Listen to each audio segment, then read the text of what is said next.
온 땅과 하늘이 다 찬양해. 이 시간 없으니까 어. 넘어가야 돼.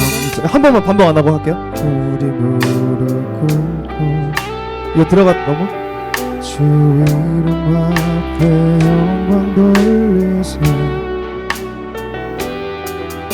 모두 전하세. 복생자에서 주님께 찬양 드리리. 모든 영광 다 존귀와 능력 받으소서. 받으소서. 그리스도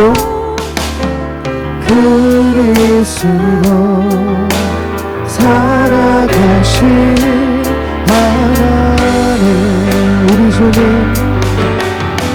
우리 주님 다시 오시기를. 오케이 됐습니다.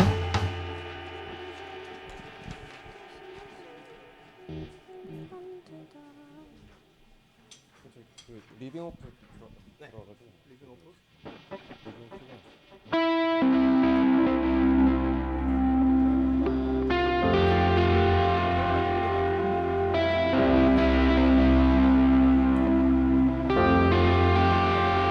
닿을 수 없고 오를 수 없네. 사망의 권세 노인우리 절망 가운데 하늘을 보며 주의 이름 나 부를 때 2절부터 들어오고 우리 여기 올라가는 것만 한번 해봅시다. 그 말씀 우리 크레센도 가는 부분 네. 볼게요. 어디죠, 거기? 두 번째 언약 말씀. 말씀 이뤄진 아침 주님의 오늘 시작됐네. 죽음이 이신 유다의 사자 우리의 주 부활하셨네. 예수 주 승리하셨네. 빵빵. 여기 크레센도인데? 여기서 부활 승리하셨네 하고 크레센도 꽝꽝꽝. 그렇게 할게요.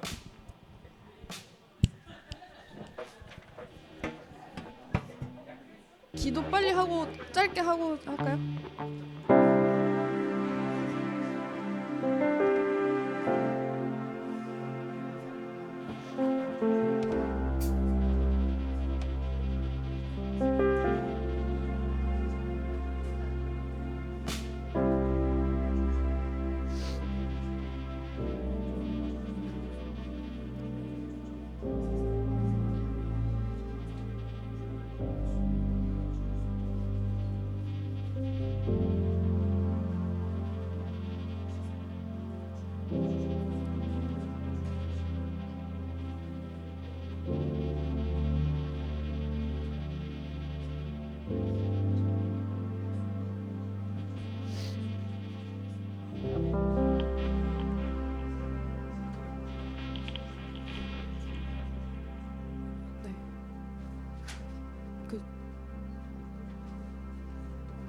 안녕하세요.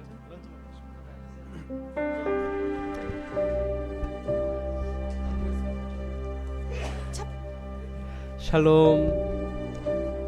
할렐루야. 오늘 부활절입니다. 우리 서로 옆 사람에게 할렐루야 주님 부활하셨습니다. 함께 인사하겠습니다. 네.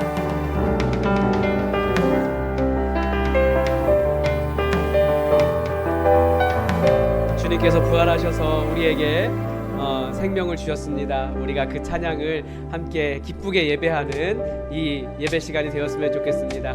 오늘 청년들과 함께 예배 드리는데 우리 청년부가 먼저 찬양 인도하고 우리 하나님을 높이 찬양했으면 좋겠습니다.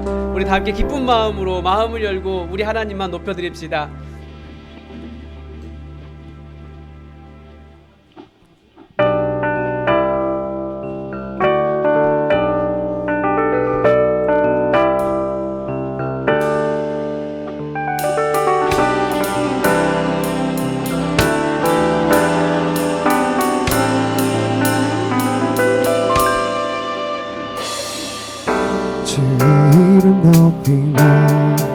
주를 찬양하나이다. 주를 찬양하나이다. 나를 구하러 오신 주를 기뻐하나이다.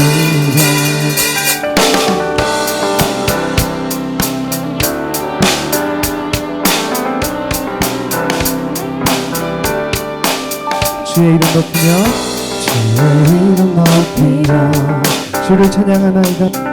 주를 찬양하나이다. 나를 구하러 오신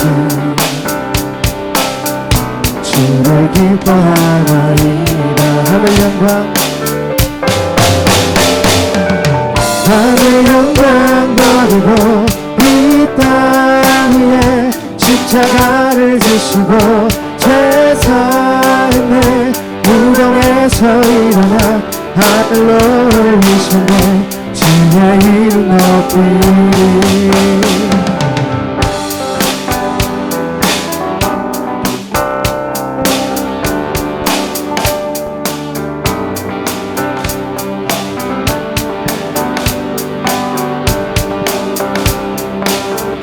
다시 한번 나를 구하러 오신 나를 구하러 오신 주의 이름 높이죠. 죄송합니다. 주를 찬양하나이다. 나를 구하러 오신 주를 기뻐하나이다. 하늘 영광 하늘 영광 버리고 이 땅 위에 십자가를 지시고 죄사했네. 무덤에서 일어나 하늘로 올리셨네. 주의 이름 높이리. 하늘 영광 영광 버리고 이 땅에 십자가를 지시고 죄사했네. 무덤에서 일어나 하늘로 올리셨네. 주의 이름 높이리. 하늘 영광 하늘 영광 버리고 이 땅 위에 십자가를 지시고 죄사했네. 무덤에서 일어나 하늘로 올리셨네. 주의 이름 높이리.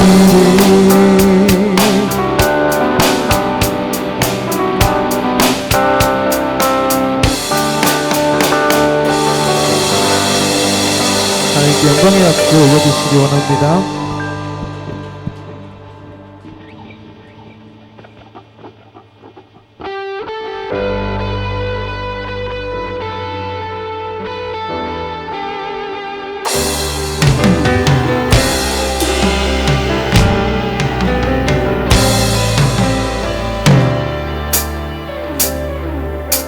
주님 큰 영광 받으소서. 홀로 찬양 받으소서. 모든 일을 위해 뛰어난 그를 온 땅과 하늘이 다 찬양해. 겸손하게 우리 무릎 꿇고 주 이름 앞에 영광 돌리사 모두 절하사 독생자 예수 주님께 찬양 드리리. 모든 영광 모든 영광과 존귀와 능력 받으소서. 받으소서. 영광과 존귀와 능력 받으소서. 받으소서. 주님 받으소서. 그리스도 살아계신 하나님 주님 주님 큰 영광 받으셔서 한 번 더 찬양하겠습니다.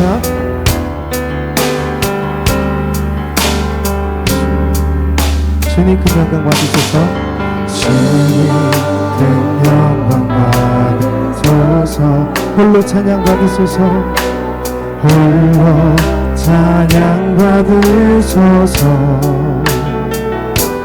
오늘 이름 뛰어난 그 이름 온 땅과 하늘이 다 찬양해 겸손하게 우리 무릎 꿇고 주 이름 앞에 영광 돌리세 모두 절하세 모두 절하세 독생자 예수 주님께 찬양 드리리 모든 영광과 존귀와 능력 받으소서 주님 받으소서 영광과 존귀와 능력 받으소서 주님 받으소서 영광과 존귀와 능력 받으소서 주님 받으소서 그리스도 살아계신 하나님 우리 주님 다시 오실 길을 만들자 십자가를 들고 땅 끝까지 우리 따르라 우리 주님 하늘 영광 온 땅 덮을 때 우리 땅 끝에서 주를 맞으리 마라나타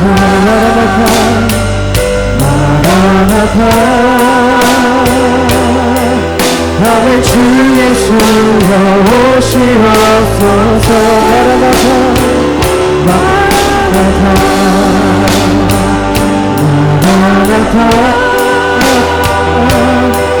아멘 주 예수여 오시옵소서 우리 주님 다시 오실 길을 만들자 십자가를 들고 나를 보고 나 끝까지 우리 가리라 우리 주님 하늘 영광 온 땅 덮을 때 우리 땅 끝에서 주를 맞으리 마라나타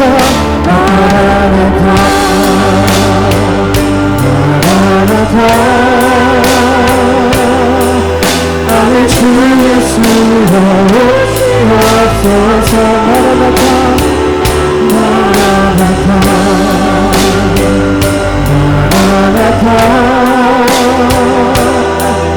아멘 주 예수여 오시옵소서 한 번 더 마라나타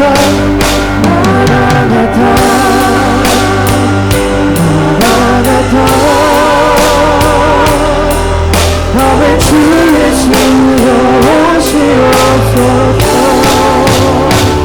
마라나타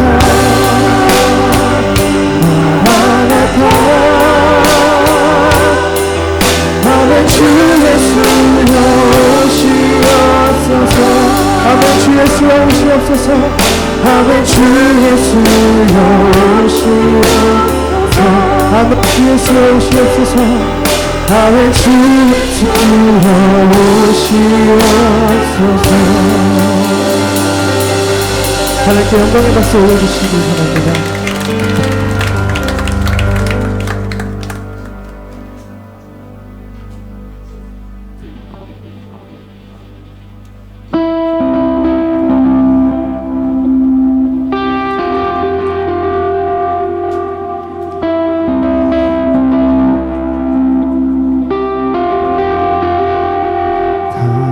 수 없고 오를 수 없네. 사망의 권세 너희 누리 절망 가운데 하늘을 보며 주의 이름 나 부를 때 어둠을 뚫고 주님의 사랑 내 영혼을 비추시네. 모든 걸 이미 이루신 주님 주 예수 내 살 소망. 위대한 자비 위대한 자비 경험 못하며 한없는 은혜 표현 못해. 내 죄와 수치 지기 위하여 이 땅 위에 주 오셨네. 주의 십자가 날 구원하사 왕의 자녀 삼으셨네. 나는 영원히 주님의 소유 주 예수 내 산 소망. 할렐루야 할렐루야 주의 이름 찬양해. 할렐루야 내게 자유 주셨네. 죄의 저주 끊으신 구원의 주 그 이름 주 예수 내 산 소망. 할렐루야 할렐루야 주의 이름 찬양해. 할렐루야 내게 자유 주셨네. 죄의 저주 끊으신 구원의 주 그 이름 주 예수 내 산 소망. 하나님의 말씀 이루어진 아침 주님의 호흡 시작됐네. 죽음이 계신 유다의 사자 우리의 주 구원하셨네. 언약의 말씀 이루어진 아침 주님의 호흡 시작됐네.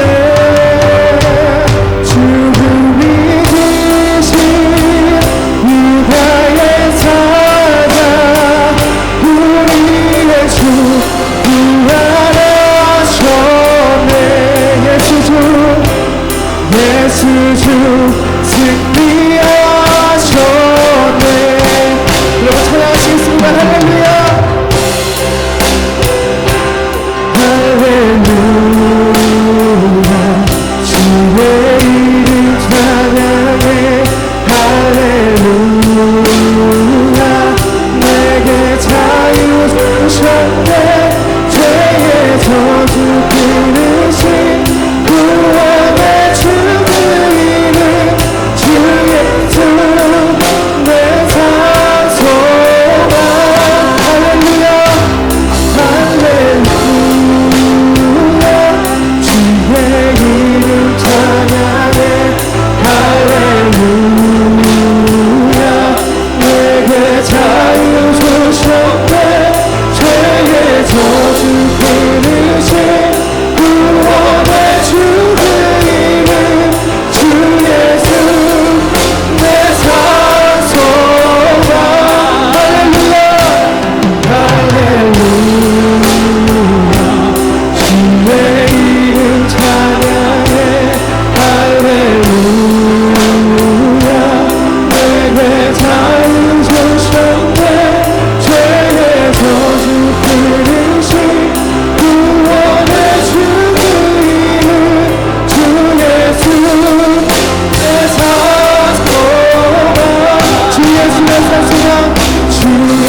형제들아, 내가 이것을 말하노니 혈과 육은 하나님 나라를 이어받을 수 없고 또한 썩는 것은 썩지 아니할 것을 유업으로 받지 못하느니라.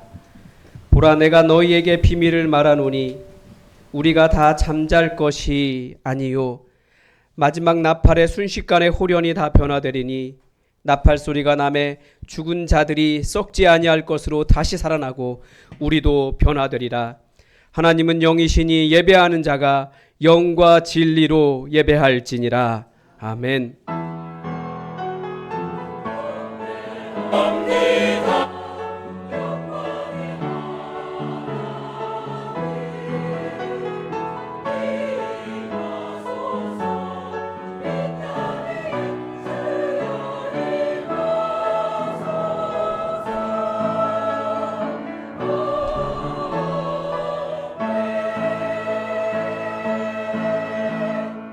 사망의 권세를 깨뜨리시고 죽은 지 사흘 만에 부활하신 예수님께 찬송과 영광과 권능을 돌리옵나이다. 부활의 첫 열매가 되신 예수님을 따라 우리도 장차 부활하게 될 것을 굳게 믿으며 예배를 드립니다. 예수님의 부활하신 소식이 온 누리에 전파되게 하시고 천하 만민이 다 함께 승리하신 예수님께로 나아오게 하옵소서.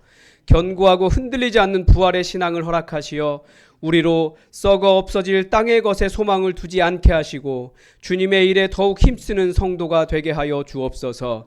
부활하신 예수 그리스도의 이름으로 기원하옵나이다. 아멘. 우리 가능하신 분은 자리에서 일어나셔서 찬송가 160장으로 힘차게 하나님의 부활을 높여드리겠습니다.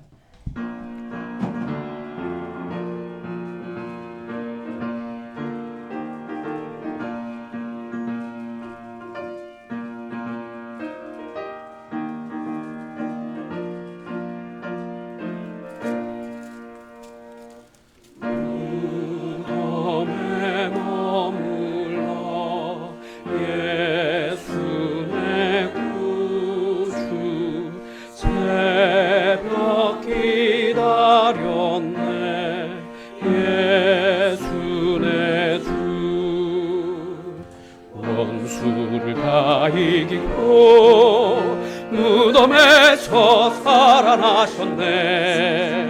어둠을 이기시고 나와서 성도 함께 길이 다스리시네. 사셨네 사셨네 예수 다시 사셨네. 겉되이 지키네 예수 내 구주. 겉되이 봉하네 예수 내 주. 원수를 다 이기고 무덤에서 살아나셨네. 어둠을 이기시고 나와서 성도 함께 길이 다스리시네. 사셨네 사셨네 예수 다시 사셨네. 거기 못 가두래 예수 내 구주. 우리를 살리네 예수 내 주. 원수를 다 이기고 무덤에서 살아나셨네. 어둠을 이기시고 나와서 성도 함께 길이 다스리시네. 사셨네 사셨네 예수 다시 사셨네.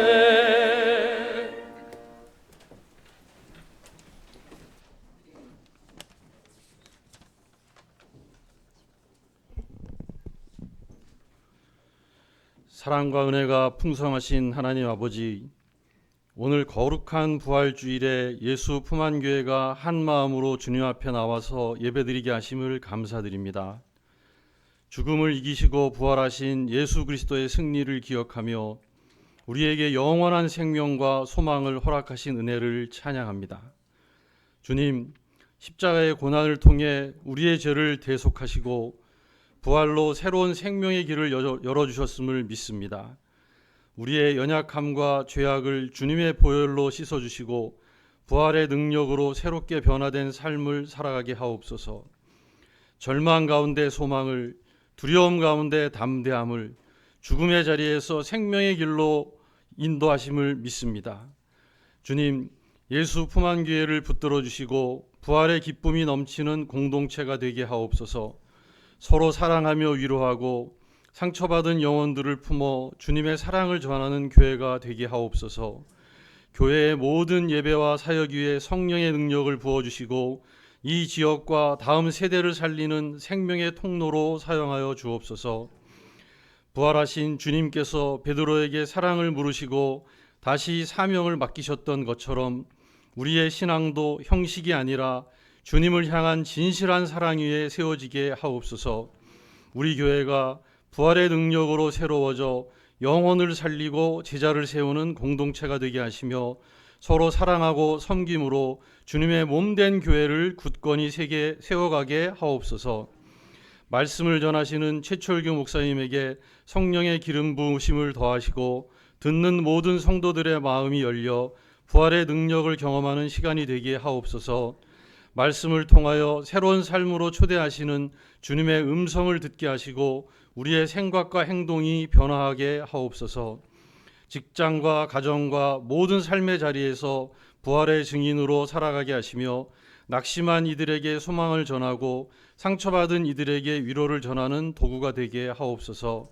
찬양과 기도와 헌신이 하나님께 온전히 올려지는 거룩한 산 제사가 되기를 원합니다. 이 시간 드려지는 찬양과 기도와 말씀 가운데 성령께서 역사하시어 우리의 심령을 새롭게 하시고 믿음을 굳건케 하옵소서. 병든 자에게 치유를, 어려움 가운데 있는 이들에게 위로를, 다음 세대에게는 믿음의 비전을 허락하여 주옵소서.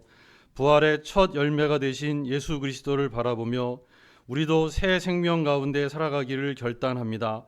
모든 영광을 하나님께 올려드리며 우리를 살리신 부활의 주 예수 그리스도의 이름으로 기도드립니다. 아멘.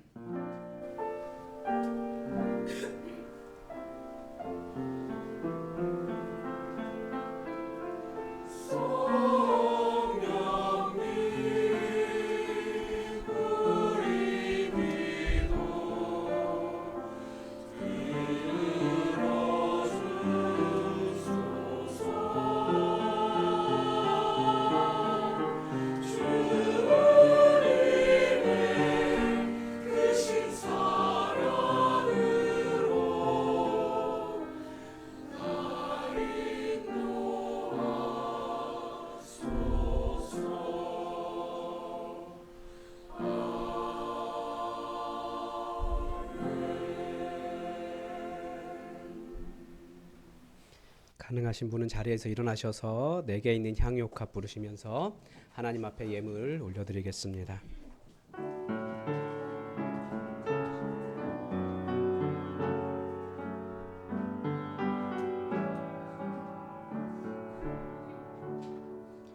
내게 있는 향유옥합 주께 가져 그 발 위에 입 맞추고 깨드립니다.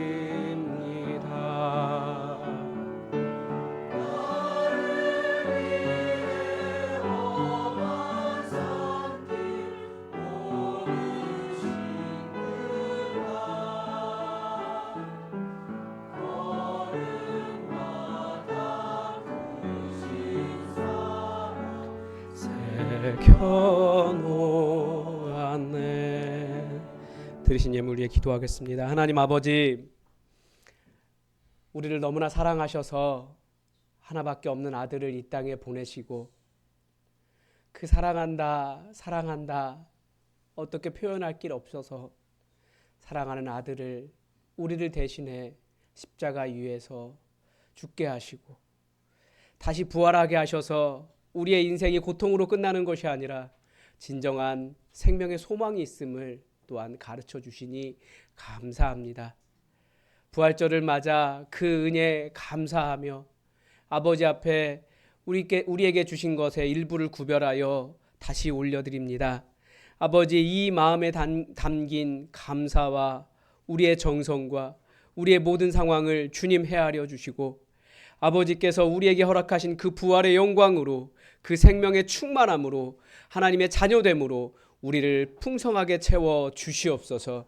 아버지, 무엇보다도 약속이 있는 예물 드린 손길이 있사오니 약속하신 대로 이 땅의 창고에 쌓을 곳이 없도록 가득가득 채워주시고 부활의 영광을 기뻐하며 찬송하며 아버지 앞에 기쁜 마음으로 아끼지 않고 드린 모든 손길들 가운데 놀라운 천국의 기쁨을 허락하여 주시옵소서. 아버지 하나님, 더 간절히 원하오니 아버지께 드리고 싶은 마음은 너무나 간절하지만 이 감사함 가지고 찬양으로 예배로 그의 온 삶을 드리는 사람들에게 더욱더 복되게 하여 주셔서 그 삶이 정말 천국의 역사와 이 부활의 소망을 증거하는 부활의 역사가 살아 숨쉬는 인생들 되게 하여 주시옵소서. 아버지 하나님, 우리 교회 주님께 사랑하셔서 여기에 세워주셨는데 매일같이 이 부활의 역사가 충만한 교회 되도록 주님의 역사로 성령의 충만함으로 가득가득 채워주시옵소서. 우리는 부족하여 적은 것 주님께 드렸으나 우리의 이 모든 것이 하나님 나라의 놀라운 오병이어의 기적으로 우리 가운데 드러날 것을 믿으며 예수 그리스도의 이름으로 봉헌 기도드립니다.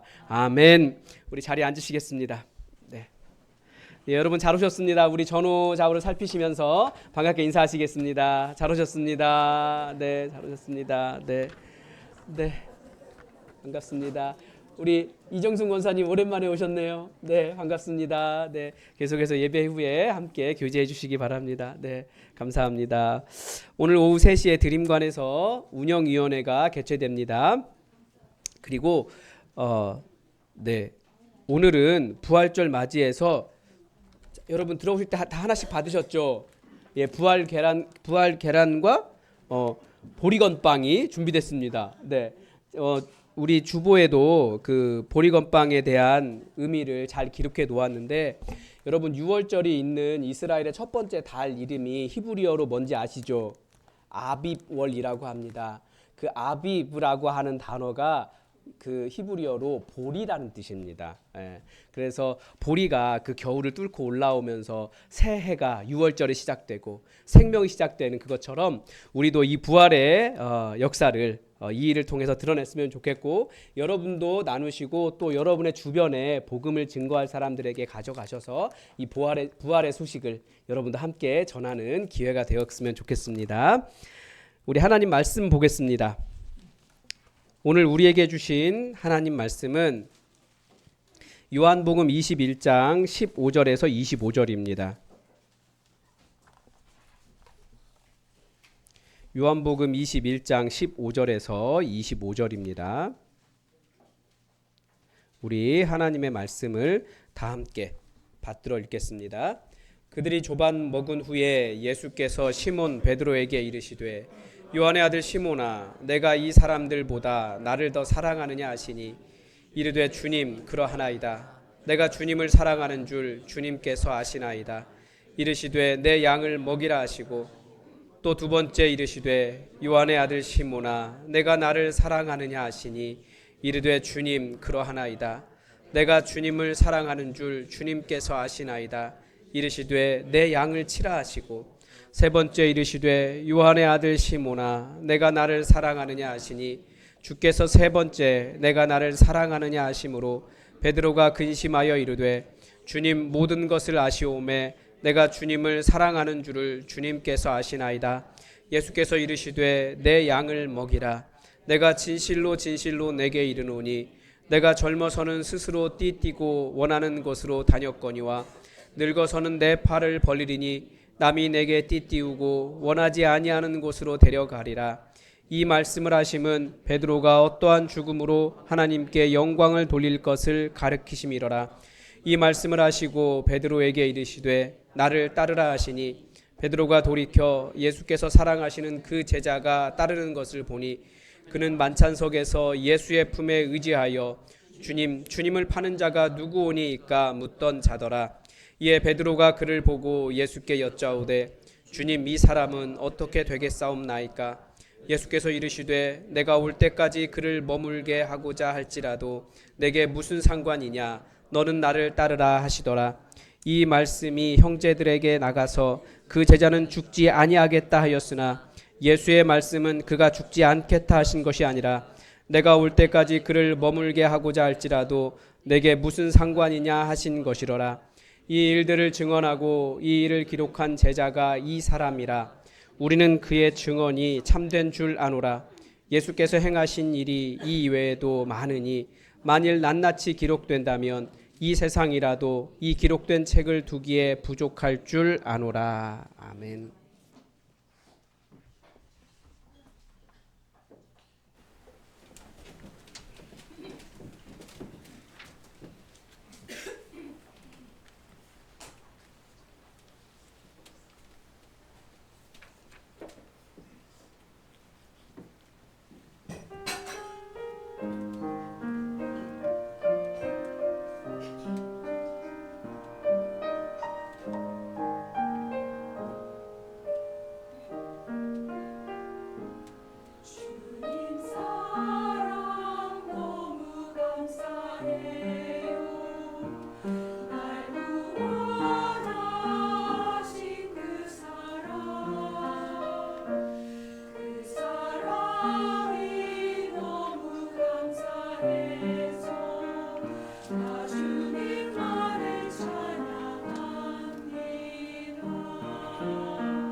우리 큰 소리로 서로에게 할렐루야 우리 함께 선포합시다. 할렐루야! 우리 주님께서 부활하셨습니다. 아멘.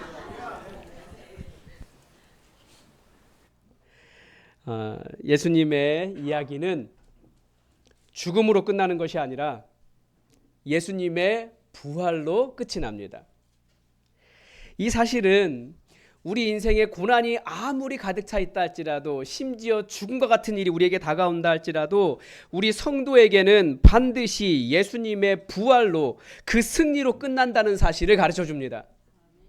여러분, 그래서 여러분이 어떤 상황 가운데 있다 할지라도 이 부활을 기억하시기 바랍니다. 그래서 사실은 이 복음서는 요한복음 같은 경우에 20장까지만, 만약에 우리가 인생이 부활로 끝난다라고 하는 이것을 정확하게 알고 있다면 사실은 20장까지만 기록해도 충분합니다. 그래서 요한복음은 20장까지 딱 기록하고 난 다음에 다 기록했다는 식으로 끝나요. 그런데 21장이 다시 시작됩니다. 왜 그렇겠습니까? 여기에는 부활하신 예수님을 따르는 제자들의 삶, 즉 우리의 사명과 관련해서, 또 교회가 어떤 곳인가와 관련해서 아주 중요한 가르침을 주고 있다는 거예요. 왜냐하면 예수님은 부활하시고 승천하시고 우리를 떠나셨지만 남아있는 우리들에게, 그 부활을 따르는 자들에게 살아가야 할 삶이 있지 않습니까?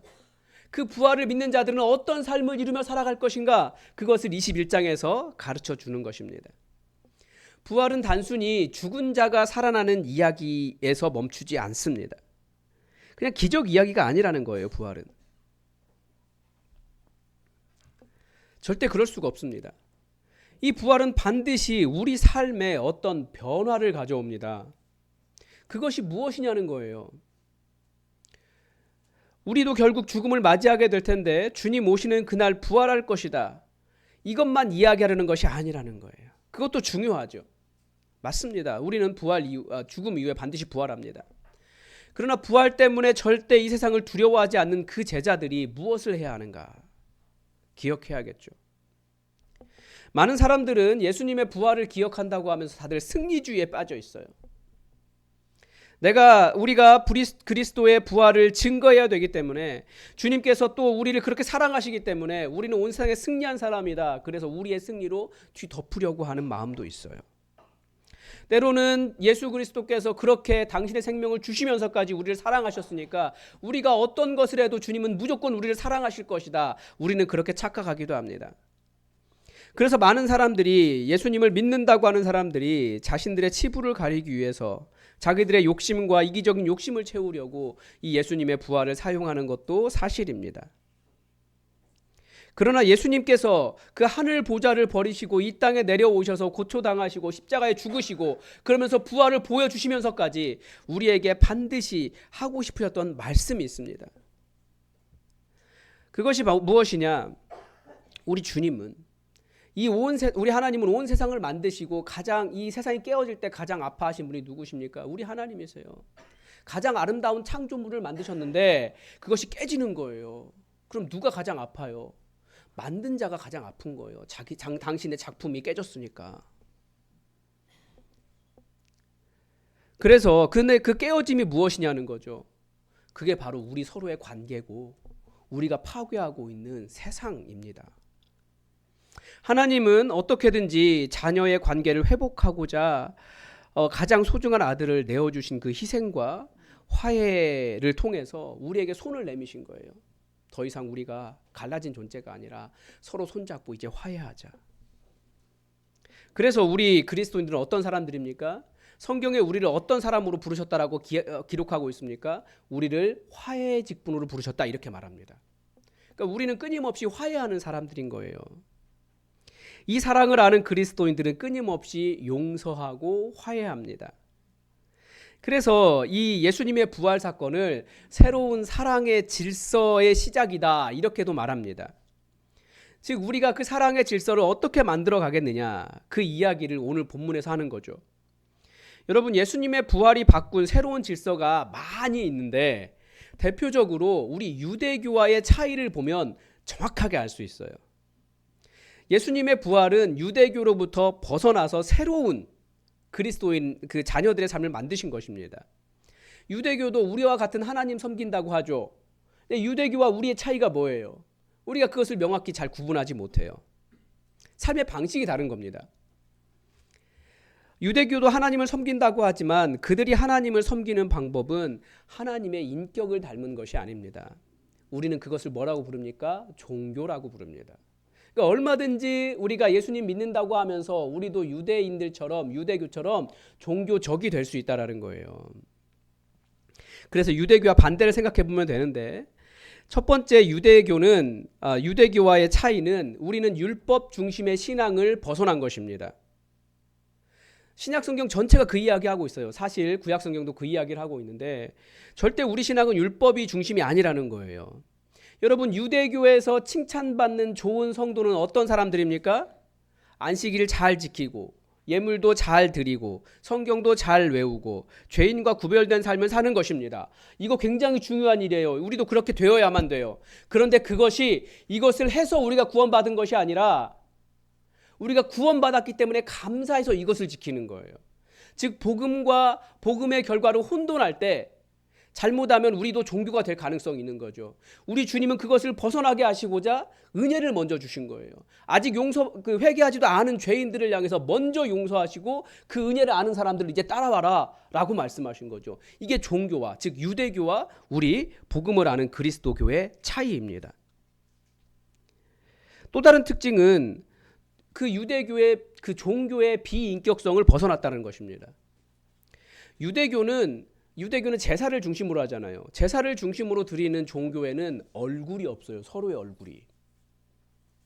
지금도 우리 교회가 그렇습니다. 다 저만 바라보고 계시는데 앞에 사람을 알아볼 수 있는 방법은 뒤통수밖에 없어요. 네, 그게 아니라는 거예요. 얼굴을 회복하는 거예요. 왜냐하면 유대교는 내 죄를 가지고 재물을 가지고 가서 재물에 안수하고 그 재물 죽이고 그 피를 바치면 내 죄가 용서되었다라고 생각을 해요. 그런데 죄라는 게 뭐예요? 죄라는 것은 깨어진 게 있는 거거든요. 내가 이 사람과의 관계에서 내가 이 사람에게 잘못한 것이 있어요. 그런데 이 관계 깨어진 건 생각하지 않고 그저 나는 내가 미안해, 그러니까 재물 드리고 이렇게 그 바쳤으니까 나 용서받았다라고 말하면 나는 용서받았는데 이 사람과의 관계는 어떻게 해요? 그러니까 유대교는 뭐가 없어요? 내가 잘못한 구체적인 그 사람에 대한 얼굴이 없어요. 그래서 뿐만 아니라 또 우리가 무엇인가 잘못했다라고 하는데 하나님의 아름다운 작품 이 세상을 우리가 파괴했어요. 누구한테 잘못했어요? 하나님께 잘못했지만 또 파괴된 세상에 대한 미안함이 있어야 돼요. 내가 지금 나의 죄 때문에 죽어가는 이 어린 양에 대한 미안함이 있어야 된다고요. 그런데 내가 재물만 바치면 된다, 그럼 내가 용서받는다라고 하는 비인격적인 존재에는 바쳤으니까 내가 다 죄가 없으니까 이제 또다시 맘대로. 그래서 이스라엘 사람들이 뭐 했어요? 유대교가 안식일만 되면 그렇게 양 잡아가지고 온 예루살렘 전체에 피를 흘리고 고기 타는 냄새 가득하게 했지만 또 안식일 끝나고 나면 또 사람 죽이고 피 흘리고 뺏고 폭력을 행하고, 그런 종교를 원하신 게 아니에요. 우리 하나님은 서로의 얼굴이 회복되고 서로의 관계가 회복되고 서로에 대한 안타까움이 회복되고 내가 정말 저 사람과 화해하지 못한 것 때문에 안타깝고 마음이 아픈 그런 얼굴이 회복된 그런 관계가 되기를 원하신 거거든요. 예수님께서 바로 그 값을 치르시면서 가장 소중한, 우리 하나님께서 가장 소중한 아들을 우리를 위해 내어주시면서 용서란, 화해란, 내가 이렇게 아픈 거야. 그렇지만 저 사람 용서하기 위해 내 소중한 것을 바쳐서라도, 저 사람과 화해하기 위해서 내 소중한 것을 바쳐서라도 그렇게 우리는 서로 화해하고 용서하는 관계로 살아가는 것이 우리의 삶이라고 가르쳐 주신 거죠. 또 유대교를 벗어나 또 다른 특징은 무엇이냐? 유대교는 하이라키가 있어요. 계급이. 유대교에서 가장 높은 사람은 누굽니까? 대제사장이었어요. 그런데 원래 하나님께서 만드신 것은 가장 높은 사람을 만드신 것이 아니라 하나님을 섬기는 사람을 만드셨어요. 그래서 높아서 대제사장이 된 것이 아니라 혈통을 따라서, 아론의 가문, 그 혈통을 따라서 제사장이 되도록 하셨어요. 그런데 이스라엘의 유대교에서 대제사장이 가장 높아 보이니까 이제 사람들이 로마 정부에 뇌물을 주고서라도 어떻게든지 대제사장직을 사는 거예요. 근데 또 이것을 집안으로 이어갑니다. 왜냐하면 그게 돈이 되잖아요. 그래서 집안으로 이어가긴 했어요. 아론 집안이 아니었을 뿐이지. 돈 주고. 물론 그것을 뭐라고 해요? 그걸 세습이라고 이야기하는 거예요. 그런데 우리 예수님께서 만든 이 기독교라고 하는 교회는 하나님의 인격을 담아서 우리의 머리는 예수 그리스도밖에 없고 우리는 다 서로 평등한 사람들이에요. 그래서 너희가 우리 선생님들 많이 계신데 죄송하지만 그 약간 말을 바꾸면 어감이 달라지잖아요. 선생님은 좋은 건데 선생질은 이상하잖아요. 그러니까 너희 선생질하지 말라 그 말이에요. 너희가 스승되지 말라 하는 말이 선생질하지 말아라. 그러니까 그 유대교의 하이라키를 벗어나서 이제 평등한 그런 공동체로 살아가라는 거죠. 서로 사랑하며. 그러면 교회 안에 있는 직분은 무엇입니까? 직분은 우리가 큰 직분은 뭐냐? 더 섬기기 위한 직분이에요. 그러니까 교회에서 내가 직분이 있다라고 하는 말은 무슨 말이냐면 더 많이 섬기라는 뜻이에요. 여러분 섬김이 뭐예요? 교회 안의 섬김이. 교회 안의 섬김은 사실 많은 이야기가 들려와요. 그런데 더 많이 섬기는 사람은 그 모든 일을 다 내 안에 품으며 서로 화해할 수 있도록 돕는 직분이 바로 더 큰 직분인 거예요. 여러분 그러니까 목사는 여러분의 개개인들의 이야기를 다 들어요. 그럼 목사가 어떻게 해야 될까요? 다 들으면 다 왜 그래 하고 막 불만이 가득한 것보다 이번에 예수님을 통해 제대로 배웠는데 내가 더 많이 수용하고 용납하고 이 사람과 이 사람이 화해할 수 있도록 더 많이 인내하며 하나를 만들어주는 게 직분인 거예요. 자, 그러면 목사 다음에 그러면 목사가 뭐가 있을까요? 이 많은 이야기를 듣기 때문에 마음이 괴로워요. 근데 괴롭지만 그 직분이라고 하는 게 그것을 감당하는 거예요. 그래서 큰 직분인 거죠. 여러분 장로님도 마찬가지입니다. 왜 장로가 됐습니까? 더 많은 이야기를 듣고 사실은 여러분의 많은 이야기들 때문에 마음이 아픈 사람이 장로예요. 그게 십자가 지는 거예요. 그러면서 화해할 수 있도록 돕는 그 직분을 부름받았다는 거예요. 권사님들도 마찬가지고 집사님들도 마찬가지예요. 그래서 우린 직분을 가지고 있는 거고 그래서 여러 가지 이야기를 할 때 마음이 아플 수 있어요. 그러니까 우리가 직분이라고 하는 것은 이 상하 관계가 아니라 더 화해하고 연합할 수 있도록 더 많은 것들을 품어가는 것이 직분이라는 거죠. 그게 섬김이에요. 평등이 없어졌다, 평등하기 때문에 그 하이라키가 없어졌다고 해서 존중이 없어졌다는 뜻은 아니에요. 서로 존중하는 거예요. 그러니까 예수님께서 만드신 교회는 완전히 새로운 질서를 가지게 된 거죠. 그래서 그것을 어떻게 이룰 것이냐, 그 유대교와는 다른 그런 성도의 삶을 어떻게 이룰 것이냐, 그 교회를 어떻게 이룰 것이냐, 바로 이 21장이 정확하게 가르쳐 줍니다. 먼저 우리의 신앙은, 우리의 교회는 인격적인 사랑으로의 초청이죠. 부활하신 예수님께서 베드로에게 개인적으로 찾아가셔서 던지신 질문이 무엇입니까? 한 번도 아니고 3번이나 뭐라고 말씀하셨습니까? 질문이 네가 나를 사랑하느냐. 여러분이 약간 여러분이 보기에 신앙이 연약한 자들에게 찾아가셔서 무엇을 질문하시겠습니까? 너 이것도 못하고 이것도 안 하고 있고 이제 이런 것도 해야겠지, 막 이런 거 이야기할 것 같잖아요. 근데 예수님은 그런 거 물어보지 않으셨어요. 가서 네가 나를 사랑하느냐 이것만 물어보셨어요. 뭐 어떤 분들은 뭐 필로스와 아가페 사랑을 이야기하면서 굉장히 멋있게 설명을 하시는데 이게 사실은 현장에서는 큰 차이가 없거든요. 필로스 사랑이든지 아가페 사랑이든지. 주님께서 요구하시는 첫 번째는 유대교처럼 희생 제물이나 어떤 완벽한 일을 수행해서가 아니라 오직 예수님 사랑이라고 하는 인격적인 관계였다라는 거예요. 우리가 왜 하나님의 일을 합니까? 해야 되기 때문에 하는 겁니까? 아니에요. 예수님을 사랑하기 때문에 하는 거예요. 모든 능력은 다 예수님께 있어요. 이를 이루시는 이루시는 능력도 우리 주님께 있습니다. 우리가 할 일은 뭐예요? 우리가 무엇인가를 막 어떻게든지 해내려고 하는 것이 때로는 우리의 욕망일 가능성이 더 많아요. 주님께서 원하시는 것은 사랑하느냐 이거 질문하는 거예요. 우리는 사랑하기 때문에 일하는 사람들인 거예요. 교회 안에 들어오면 우리가 다 숭고한 어떤 목표가 생기죠. 특히 교회라는 이름이 딱 붙으면 어떤 일은 다 숭고해져요. 그런데 그 숭고함이 더 지나가면 어떻게 됩니까? 배타성이 돼요. 그래서 이 땅에 있는 많은 교회로 인한 폭력들이 왜 나옵니까? 나는 진리를 아는 사람인데 너는 진리를 모르는 사람이야. 그런데 내가 하는 일은 숭고하고 소중한 일인데 왜 나를 막아? 그러면서 폭력이 발생하는 거거든요. 그래서 하나님의 일을 폭력을 행하고도 자신은 하나님의 일을 했다면서 양심의 가책을 못 느끼는 것이 이 시대의 그 종교의 교회의 한계인 거예요. 우리가 지난주에 새벽에 말씀해 보았지만 마치 대제사장들과 장로들이 예수님 죽이려고 그 하나님 그리스도신 걸 알았는데도 불구하고 그분을 끌고 때리고 묶어서 빌라도의 관정에 딱 갖다 놓고 데려다 놓고 자기들은 유월절 거룩하게 지켜야 하기 때문에 이방인의 집에 안 들어간 것과 똑같아요. 하나님을 죽이고 있으면서도 나는 거룩해야 하겠다면서 그 하고 있는 그런 모순이 바로 우리가 가지고 있는 내가 하나님의 사랑이 아니라 해야만 한다라고 하는 율법주의적 관점에 빠질 때 그것을 숭고하고 진리라고 지켜나갈 때 그렇게 폭력을 망각하게 되는 것입니다. 우리 예수님은 다른 것 요구하지 않으셨어요. 네가 나를 사랑하느냐. 사랑하면 해요. 은혜 받으면 바뀌어요. 네가 나를 사랑하느냐? 네가 나를 사랑하느냐? 네가 나를 사랑하느냐?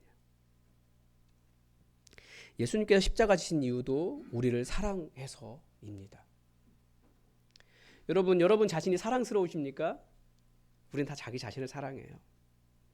근데 여러분의 배우자도 사랑하십니까? 형제와 자매도 사랑하십니까? 다 사랑하죠.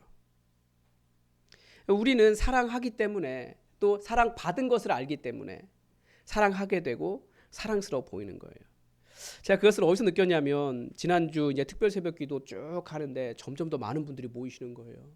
금요일 성찬 예배 드릴 때도 성금요일 예배 드릴 때도 정말 많은 분들이 오셨어요. 근데 점점 그 눈물이 나는데 저도 이게 예수님의 사랑이 너무나 감사해서 그분의 희생이 감사해서 흘리는 눈물도 있었지만 그 사랑을 알기 시작하니까 이렇게 교회 안에 가득 채우시는 분들을 보니까 또 이것도 눈물이 나는 거예요. 그러면 제가 알았어요. 아, 내가 생각보다 우리 성도들을 많이 사랑하는구나.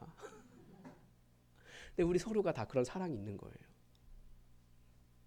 목사도 그런데, 목사가 되어도 그런데 우리 예수님은 여러분을 얼마나 사랑하실까요? 얼마나 사랑하셨으면 당신이 십자가 위에서 그 모든 생명을 다 바치시면서까지 그렇게 우리를 용서하셨을까요? 우리 성부 하나님은 얼마나 우리를 사랑하셨기에 대체 가장 소중한 아들을 내어주시면서까지 말로는 되지 않는 그 일을 보여주셨을까요? 여러분, 어떻게 하는 것이 신앙생활 잘하는 거예요? 어떤 종교적인 의무를 잘 지키는 것이 아니라 예수님께서 원하신 것은 예수님을 정말 사랑하고 그 사랑으로 다른 사람도 사랑하는 겁니다. 그래서 교회는 바로 이 큰 사랑 받았음을 아는 그 사랑 받음 위에 그리고 이 깊은 사랑함 위에 서 있다라는 것을 기억하십시오. 또 부활하신 예수님은 완전히 새로운 공동체의 모습을 베드로를 통해서 보여주고 계십니다. 그 모습은 돌봄의 공동체입니다. 다시 말씀드리지만 유대교는 사람을 어떻게 한다고요? 등급화한다고요. 대제사장, 그 밑에 뭐 누가 있는지 모르겠는데 뭐 서기관 이렇게 등급을 나눠요. 그러니까 대제사장은 A 특불, A 뿔뿔뿔. 예. 그 다음에 그 밑에 있는 뭐 저기 또 다른 사람은 A2 뿔. 그 다음에는 뭐 A 뿔. 이 뭐 소고기 등급 나누는 것도 아니고 이렇게 그 종교는 하이라키를 나눈다고요. 로만 카톨릭도 봐도 그래요. 로만 카톨릭도 가장 높은 사람은 누구예요? 교황. A 특불. 네. 그 예식 중심의 종교는 계속해서 사람을 하이라키로 나눠요. 등급을 나눠요. 다시 말씀드리지만 여러분, 교회의 직분은 등급이 아닙니다. 더 섬기라고 주신 일입니다. 그래서 이 섬김의 의미가 무엇입니까? 그게 사명과 관련이 있는 거죠. 예수님은 이 사명을 그 한마디로 요약하신 거예요. 네가 나를 사랑하느냐? 네가 나를 사랑하느냐? 네가 나를 사랑하느냐? 그 예수님의 질문에 대해서 베드로의 응답이 무엇입니까? 다 자기 사랑한다라는 거예요. 거기에 대한 예수님의 답이 무엇입니까? 내 양을 먹이라, 내 양을 치라. 같은 말인 거죠. 여러분, 양을 치는 것이 뭡니까? 양에게 정말 좋은 풀을 먹이기 위해 푸른 풀밭으로 양을 이끌고, 필요할 때는 물가로도 이끌고, 이리가 다가오면 이리로부터 지키기도 하고, 그게 목자가 하는 일이잖아요. 그러니까 예수님께서 내 양을 먹이라, 내 양을 치라 하신 말씀은 다 똑같은 말이에요. 우리는 이것을 뭐라고 이야기하냐면 한마디로 목양이라고 합니다. 목양, 양을 먹이는 거예요. 초대교회는 이 내 양을 먹이라, 내 양을 치라라고 하는 말을 어떻게 이해했냐면 여기에 어떤 고차원적인 종교적인 의미를 담지 않았어요. 여러분, 목사에게 목양 똑바로 하십시오라고 하는 말은 뭐예요? 말씀도 잘 전하고 성도들도 열심히 섬기고 뭐 교회도 열심히 섬기고 여러 가지 의미를 담잖아요. 그런데 초대교회는 말 그대로 먹이는 일을 생각했어요. 예수님께서 하신 말도 고차원적인 말이 아니에요. 다스려라, 군림하라 이런 의미가 아니라 성도들 서로 보면 계속해서 먹이라는 거예요.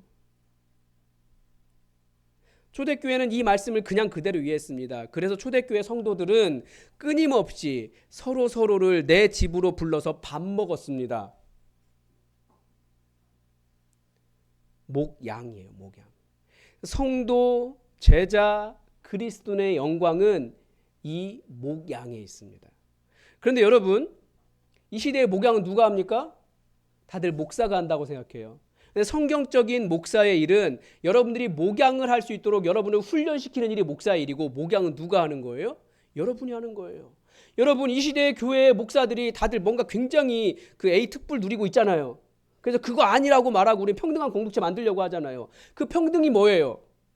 목사만이 하고 있는 그 목양의 영광을 여러분이 이제 그거 우리 겁니다, 그걸 요구하셔야 되는 거예요. 목사가 교회에서 어떤 영광을 누리느냐, 그것을 뺏으려고 하는 것이 아니라 목사가 하고 있는 그 목양의 영광을 그거 목사 거 아니고 그거 우리 겁니다라고 말하며 여러분이 목양하겠다고 그것을 뺏는 게, 그게 이 시대에 우리가 회복해야 될 개혁이라고요. 초대교회 모든 성도들은 그 목양의 사명을 물려받았어요. 그래서 사람들이 끊임없이 사람들이 찾아오면 먹이고, 또 어떻게 화해했습니까? 여러분, 껄끄러우면 같이 밥 못 먹어요. 근데 밥 먹으면서 화해하는 거예요. 밥 먹으면서 밥 초대했을 때 가면 용서하고, 또 전도도 그렇습니다. 여러분, 전도 어떻게 하는 거예요? 막 밖에 나가지고 노방 찬양 막 하고 예수님 믿으라고 하고 가게 찾아가고 누가 알바하는데 계속해서 그 누가 찾아온다 막 그러고 그러는데, 여러분 그런 것을 넘어서 여러분 밥 먹는 자리를 초대하는 게 전도예요. 초대교회는 그렇게 했다고요. 여러분, 교회에서 무엇이 여러분에게 영광이 되고 있습니까? 높은 직분입니까? 많은 일을 한 일입니까? 멋있게 뭔가 사역하는 것입니까? 진짜 영광은 목양에 있습니다. 성도에게 밥을 먹이고 화해하고 함께 공동체를 이루는 일. 오늘 본문의 배경도 한번 보세요. 오늘 본문의 배경은 어떻습니까? 베드로가 예수님의 부활을 알았어요. 그런데 뭘 해야 될지 모르니까 뭐 했습니까? 다시 물고기 잡으러 갔어요. 우리도 예수님의 부활을 알지만 무엇을 해야 되는지 잘 모르잖아요. 그런 상황에 예수님이 찾아오셔서 말씀하신 거예요. 그런데 베드로를 처음 만날 때처럼 멀리서 예수님께서 베드로야, 너 물고기 좀 잡은 것 있냐? 이렇게 말씀하신 거죠. 그러면서 배 오른쪽에 그물을 던져라.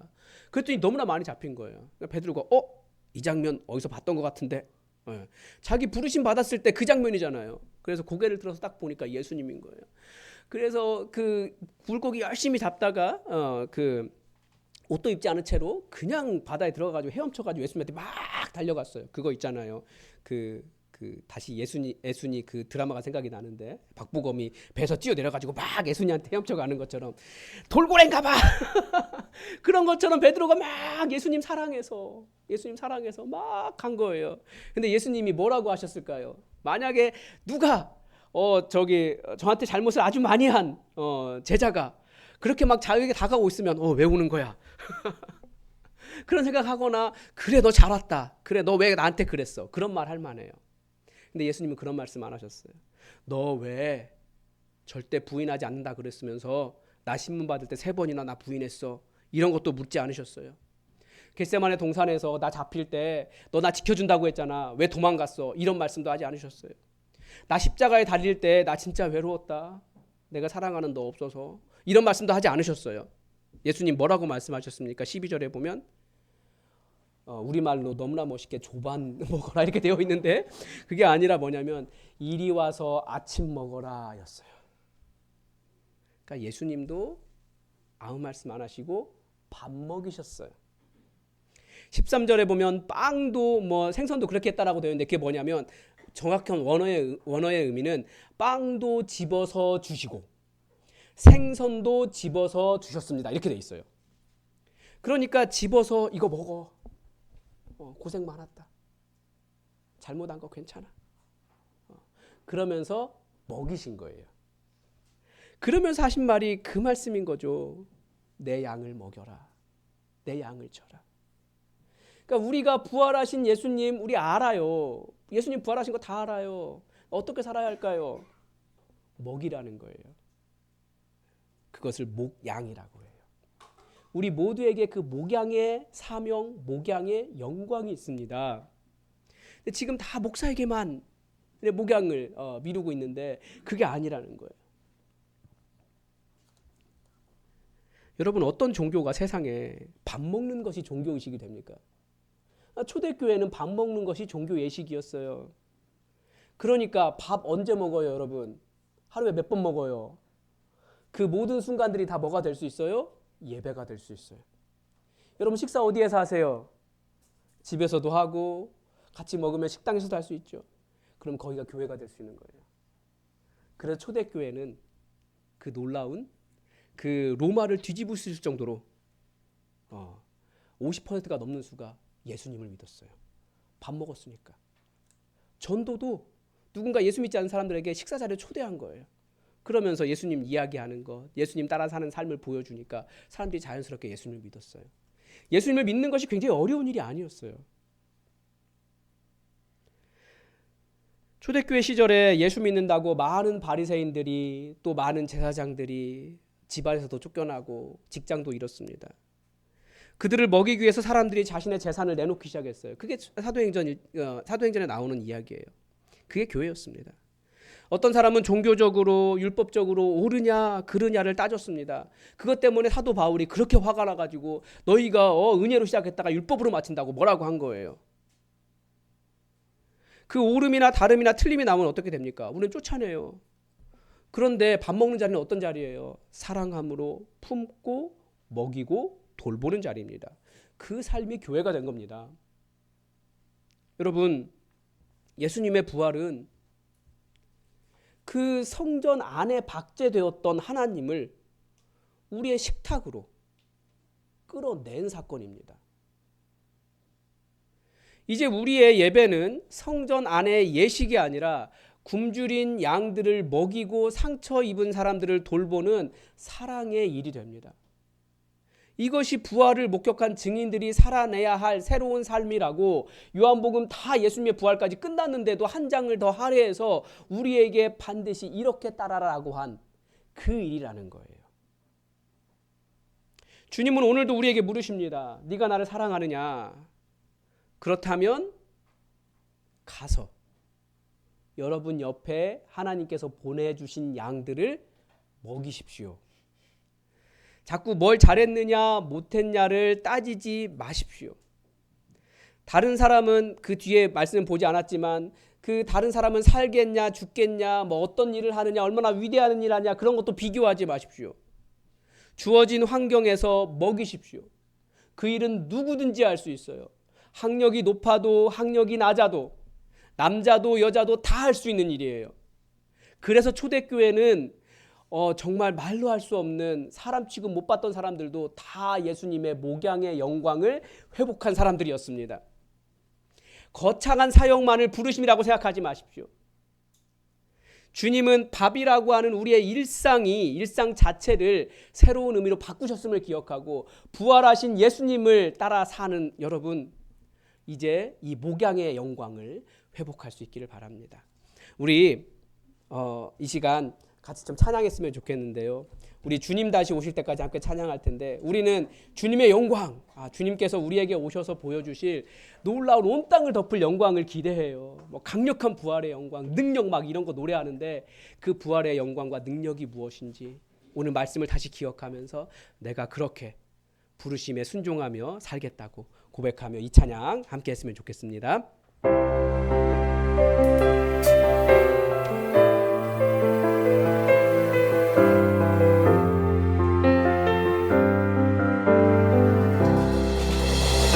주님 다시 오실 때까지 주님 다시 오실 때까지 나는 이 길을 가리라.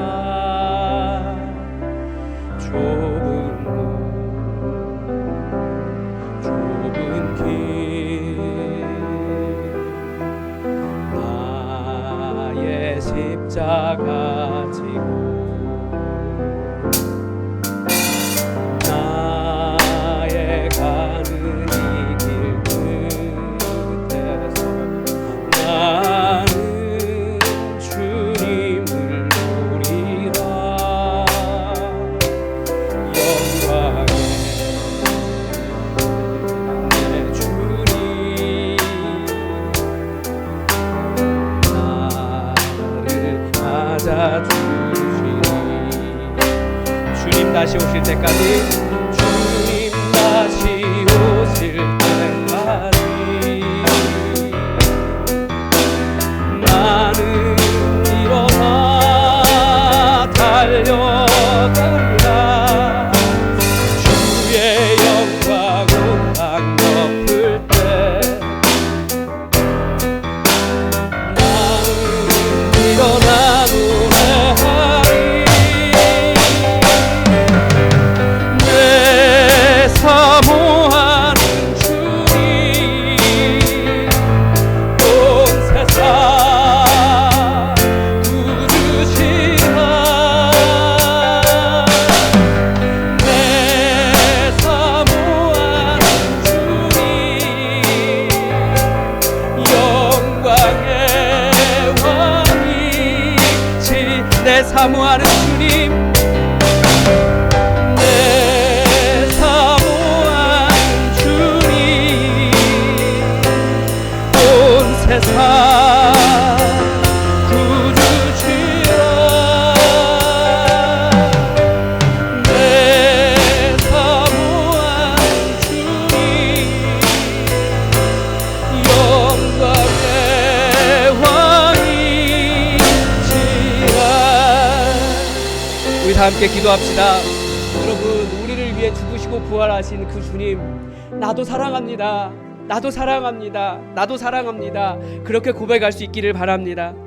또한 우리가 화려한 예배의 예식이나 종교적인 의무감에 매몰되지 않고 매일의 삶 속에서 주님을 만나는 친밀한 삶이, 그 관계가 회복되게 해달라고 기도합시다. 그 친밀한 관계가 이제 우리 서로가 서로의 얼굴을 회복하는, 그 함께 밥 먹는 그런 교제 가운데로 넘어갈 수 있도록 여러분 기도합시다. 우리가 어떤 세상의 가치관처럼 위로 올라가 권력을 쥐려는 그런 유혹을 떨치고 주님께서 베드로에게 보여주신 그 섬김과 돌봄의 자리를 기쁘게 내려가게 해달라고 기도합시다. 또 우리가 정말 다른 사람을 향해 칼날이나 정죄의 도구를 사용하지 않고 주님 차려주신 조반처럼 상처 입은 이웃을 따뜻하게 먹이고 품는 환대의 교회 되게 해달라고 우리 기도합시다. 우리에게 주신 모든 것이 다른 사람을 풍성하고 풍요롭게 만드는 그런 연합의 도구가 되게 해달라고 기도합시다. 오늘 다 함께 말씀의 은혜 생각하며 다 함께 기도하겠습니다. 하나님 아버지, 주님께서 가르쳐주신 교회는 주님께서 보여주신 주님의 그 사랑으로 우리가 일상적으로 할 수 있는 일임에도 우리가 다른 것을 더 훌륭한 교회라고, 다른 것을 더 훌륭한 신앙이라고 생각해서 우리가 온전히 감당하고 생각합니다. 부활하신 주님께서 밥 먹이시고 부활하신 주님께서 예배 양을 치러가시겠지만 아버지 하나님, 우리는 함께 밥 먹을 수 없는 관계를 만들어가며 나의 우리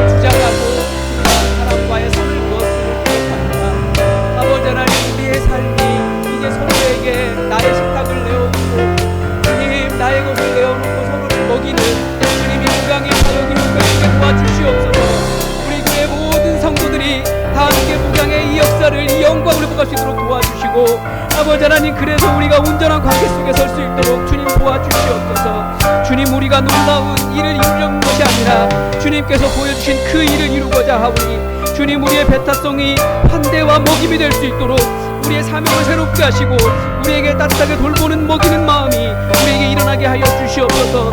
우리가 예식이나 종교적인 문화에 매몰되지 않게 하시고, 매일같이 이 친밀함 속에 서로의 삶으로 초대하며 환대하는 그 역사가 우리에게 이루어지게 도와주시며, 주님 오시는 그날까지 이 일을 기념하여 우리에게 먹이시고 우리를 위해 지키신 예수님의 그 일들을 온전히 회복할 수 있도록 주여 도와주시옵소서. 이 한 주간 우리의 삶이 그렇게 서로에게 목양을 회복하는 그런 한 주 되기를 원합니다. 우리가 부활하신 주님 바라보며 무엇을 해야 될지 모르는 자들이 아니라 무엇을 해야 될지 정확히 하시옵소서.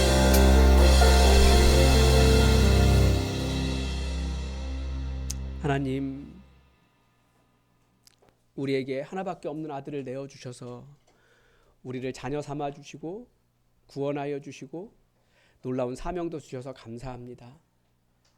우리가 예수님 부활하신 것을 알지만 우리가 무엇을 해야 할지, 우리의 시선은 거대한 사명에, 거대한 역할에 있지만 예수님께서 보여주신 부활하신 자들에게 주신 사명은 먹이는 이 목양의 사역이었음을 우리가 보았습니다.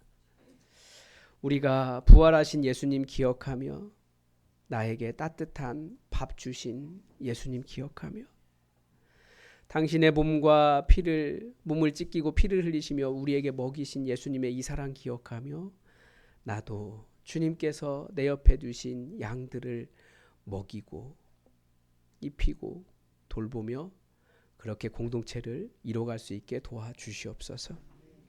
교회의 사역이 거창하고 위대한 것이 아닌데 우리가 너무나 종교적으로 만들어버린 것 같습니다.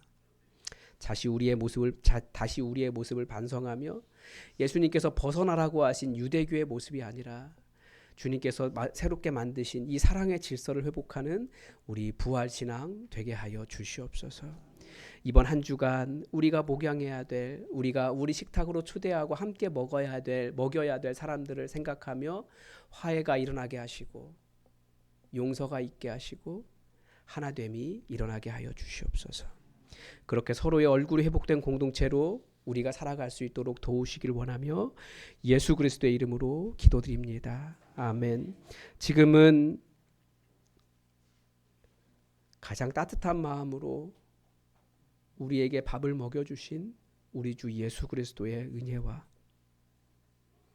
우리를 너무나 사랑하셔서 화해하시려고 가장 소중한 아들을 내어주신 성부 하나님의 그 크신 사랑하심과 이곳에 오셔서 우리로 서로 얼굴을 회복된 공동체로 살아갈 수 있도록 우리를 하나 되게 하신 성령 하나님의 교통하심이 예수님 부활하심을 알고 그 뜻을 헤아려 서로의 얼굴을 회복하기 위해 세상으로 나아가는 고개 숙인 모든 예배자들 머리 위에 지금부터 영원히 함께 하실지어이다. 아멘.